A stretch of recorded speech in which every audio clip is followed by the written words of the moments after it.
Warming climate, hunger spreading, poverty climbing, and a war of annihilation that threatens to embroil the entire region in Middle Asia. All of them in 2023.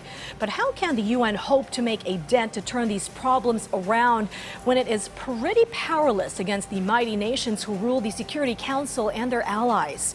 VOA's Margaret Bashir reports. In 2023, the war in Ukraine entered its second year, with no peace on the horizon. Military coups destabilized parts of Africa, and new and deadly wars arose in Sudan and the Middle East.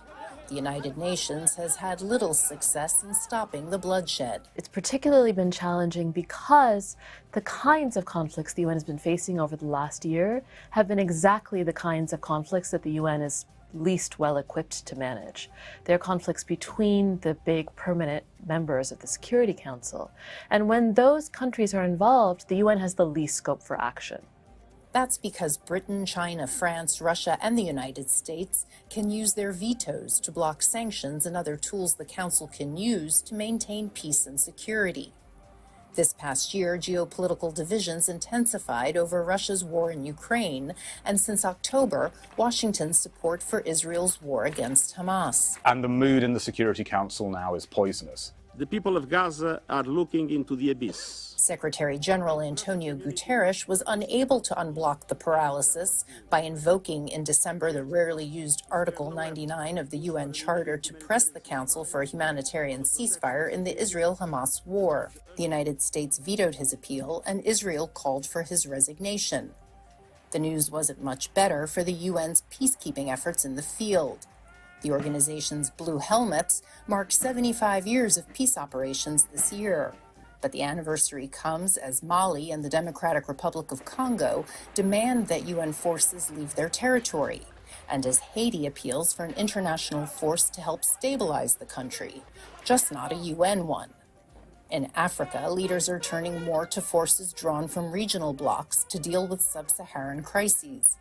This, along with peacekeeping's hefty annual budget of more than $6 billion, has prompted questions about the efficiency, value, and need for present and future missions. Moving forward, what we think we should work together with the member states on is to make sure that UN peacekeeping operations, when they are warranted, will be fit for purpose. And when it's about enforcement, not peacekeeping, then it's not for UN peacekeeping to do enforcement, it's for other form of operation. One hopeful moment came at the COP28 climate conference in Dubai. Delegates agreed for the first time on the need to move away from fossil fuels, a major driver of global warming.